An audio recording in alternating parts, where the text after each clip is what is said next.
the only WNBA athlete that landed on the list. So that means Angel Reese was down somewhere below 10 million bucks. All right. In fact, they do tell us who is number 2 among sports related, like actual team oriented female athletes. Number 2 is Sabrina Ionescu.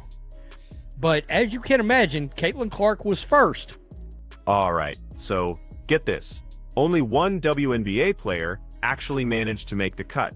When you look at the absolute top 15 highest paid female athletes across the entire globe for 2025, there's just one, a single individual who plays professional basketball right here in America. Now, if you've been paying any attention to the narratives, the stories, and the specific angles that certain corners of sports media have been aggressively pushing, then the name of that athlete might just completely throw you for a loop. Because, let me tell you, it's probably not the person they've been incessantly telling you matters the most in the world of women's basketball. Together, money is pouring into women's sports, with athletes in basketball, hockey, soccer, softball, and volleyball reaping the rewards. But the top tier of the world's highest paid female athletes is dominated by tennis, and it has been for decades. The 15 top female athletes in 2025 include 10 tennis players, up from 9 last year, a pair of golfers. Damn, female golfing pays some money. Breaking down the numbers, Caitlin Clark absolutely raked in a stunning $16 million in 2025, a figure that dramatically places her at a phenomenal number 6 among all female athletes worldwide. And here's where it really gets mind-boggling. Here's the absolute kicker. A paltry $419,000 of that came from her actual WNBA salary and any associated bonuses. The overwhelming, staggering rest, that was pure, unadulterated endorsements. Think about that for a second. Her league salary barely covers what you'd spend on a pretty decent car payment. Meanwhile, the giants of corporate America are literally writing checks so enormous, so substantial, that they completely dwarf anything the WNBA could ever hope to offer her from its own coffers. It's also important to note that tennis still undeniably dominates this exclusive list, claiming an impressive 10 out of the top 15 spots, which honestly makes perfect sense given the decades of established prize money infrastructure and global reach that sport commands. But when you specifically look at athletes in team sports, Caitlin Clark stands completely, unequivocally, and utterly alone at the very top. Down here, the top 15 earned is an estimated $249 million this year from prize money, salaries, bonuses, and endorsements. It's up 12%. All 15 earned at least $10 million versus 11 last year and 6 in 2023. The $10.1 million cutoff to crack the list is up from $6.7 million last year. Now, Sabrina Ionescu did come in second among WNBA players, which is a fantastic achievement in itself, but she still fell just short of the formidable $10 million threshold that was absolutely necessary to even crack this elite top 15 list. And here's a crucial piece of context: that cutoff, the minimum required to be considered among the world's highest-earning female athletes, wasn't static.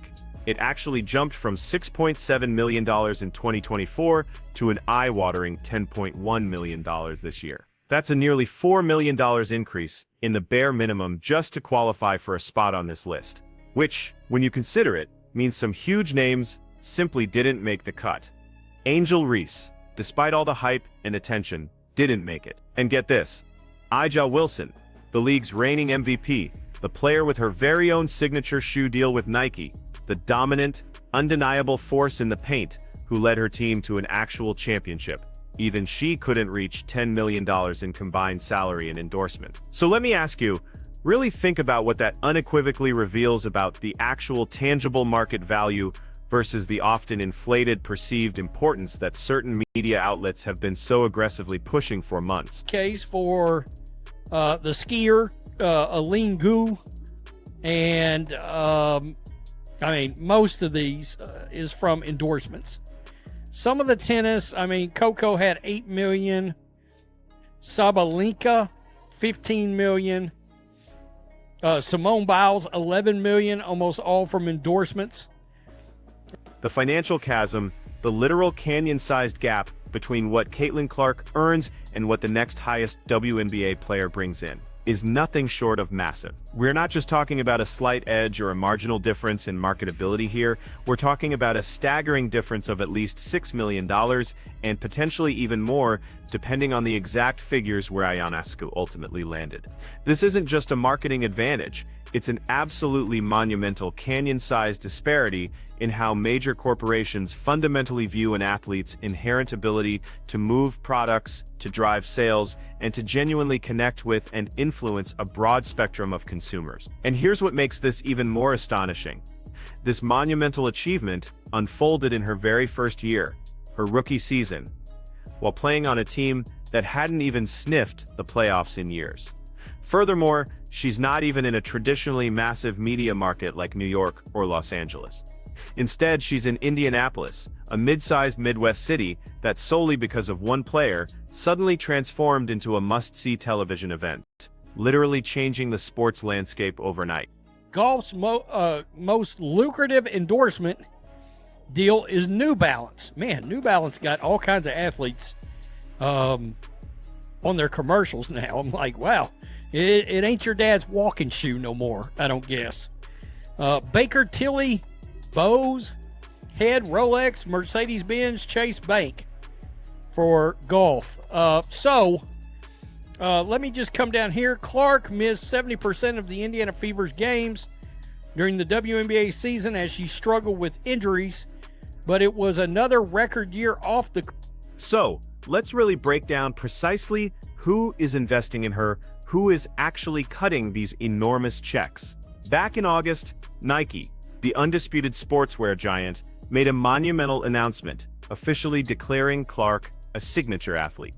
With an entire, highly anticipated collection slated to drop in 2026, this instantly places her alongside elite company like A'ja Wilson and Sabrina Ionescu as one of the very few active WNBA players to boast her own signature sneakers.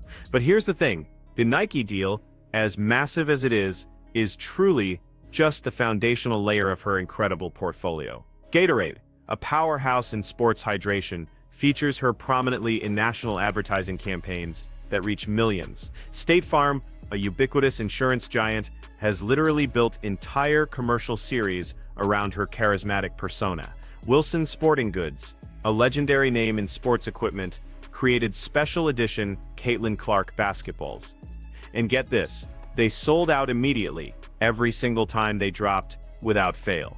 Panini America, the go-to for trading cards, secured her for exclusive card deals. Then you have Gainbridge, Xfinity, Hy-Vee grocery stores, and most recently, the wildly popular Stanley brand, famous for its tumblers, all joining her rapidly expanding roster of partners. Now let's be clear, this isn't merely a typical endorsement portfolio that you see with many athletes. This is the kind of breathtaking, star-studded brand partnership lineup that you typically only ever see with truly transcendent athletes, those rare individuals who effortlessly cross over and embed themselves deep into mainstream American culture. These aren't just niche sports brands trying to reach a dedicated segment of WNBA fans. No, these are massive, household name corporations making colossal bets, staking their reputations and millions of dollars on the unwavering belief that Clark can sell products to an audience that until she arrived may have never watched a single women's basketball game in their lives. Ionescu falling just short. So if you are to believe what this says, that means Ionescu was somewhere maybe just under the $10 million mark for a WNBA player, which is interesting. That means Angel Reese did not make the cut in the top two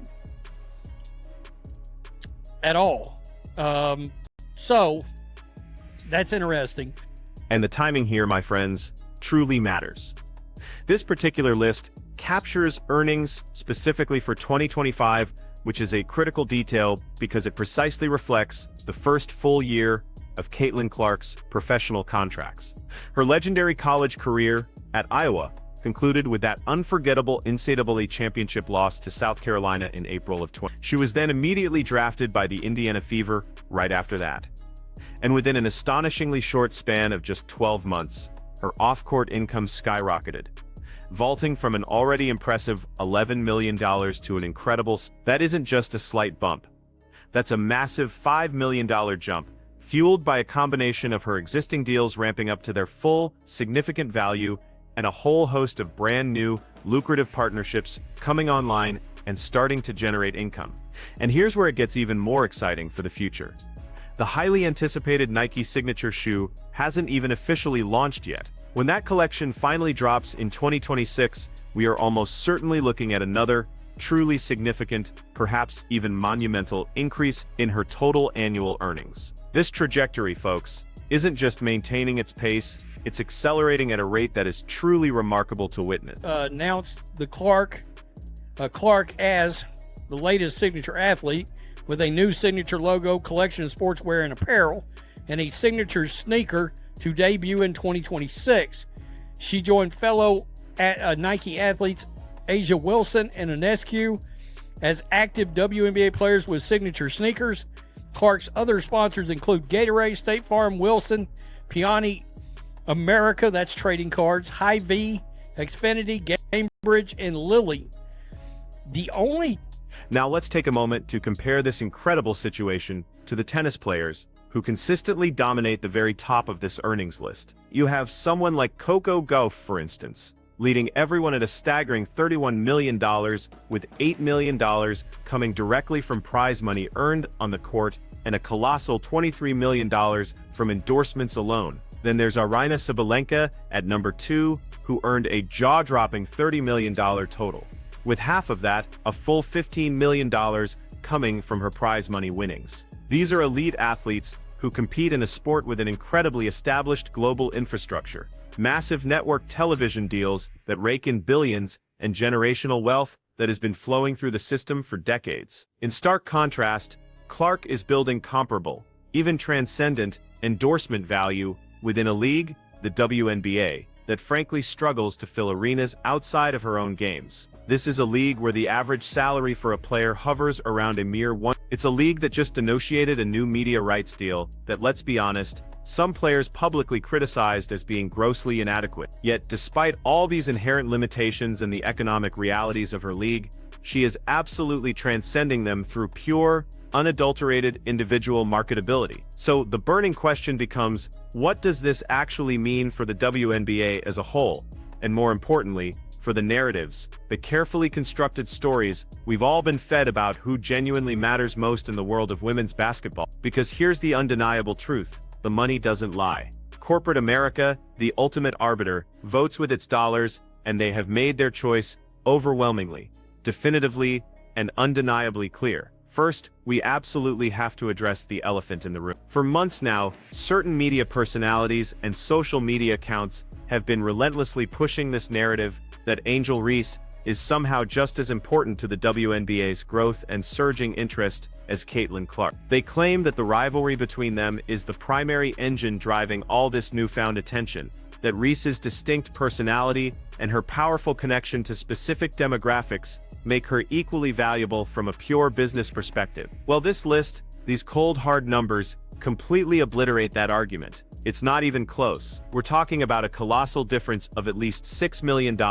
and potentially much more. That, my friends, is not a rivalry in marketability. That is a hierarchy. Yes, Reese has endorsement deals, and she is certainly making money beyond her WNBA salary, which is commendable. But she couldn't even crack $10 million total in a year when that very threshold represented the absolute bottom of the top 15 highest earner. Meanwhile, Clark is sitting comfortably at $16 million, and remember, that's before her signature shoe even launches. The gap isn't just staying wide, it's actively widening. Second, think deeply about what this profound disparity means for Aja Wilson. Here we have the reigning league MVP, the finals MVP, the player who actually won the championship. She has her own signature Nike shoe that has been on the market for a while. She plays in Las Vegas, a major entertainment market, and she has been the undisputed face of WNBA excellence for years. And yet she didn't make this list either. Now let me be crystal clear, this is absolutely not a criticism of Wilson's extraordinary game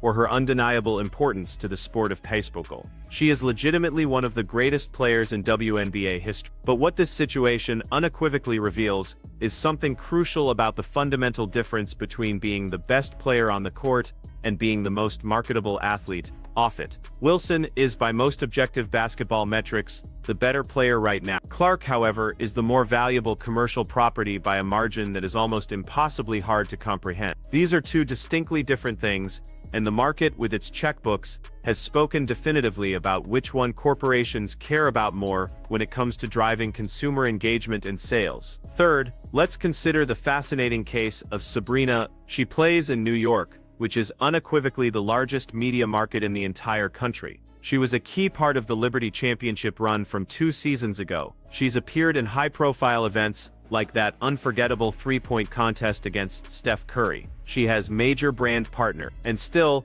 despite all of that, she fell short of the top 15, coming in just under. Think about it.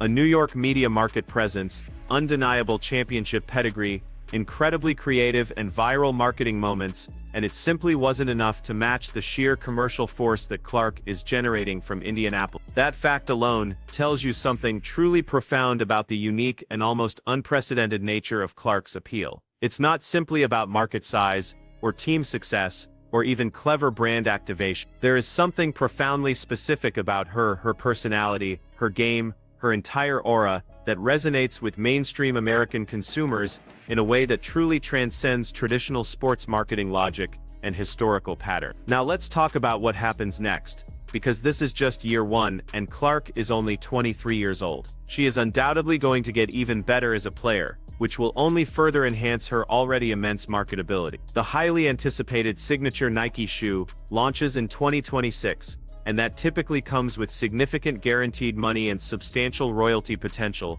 which is a game changer. More and more brands are going to want to get in on this action as they witness the undeniable massive returns these early partners are already receiving. Her WNBA salary will of course increase over time, though it will almost certainly remain a tiny, almost negligible fraction of her total earnings, given the league's current salary structure. We are potentially looking at Clark becoming the very first WNBA player in history to earn an astounding $25 million in a single year from combined salary and endorsements, and perhaps even soaring past. If that signature shoe performs as expected, and she adds even a few more major partnerships, that would firmly place her in the same rarefied air as top tennis players and golfers, ranking her as one of the absolute highest-earning female athletes in the entire world, period. And here's the kicker, the truly mind-bending absurdity of it all.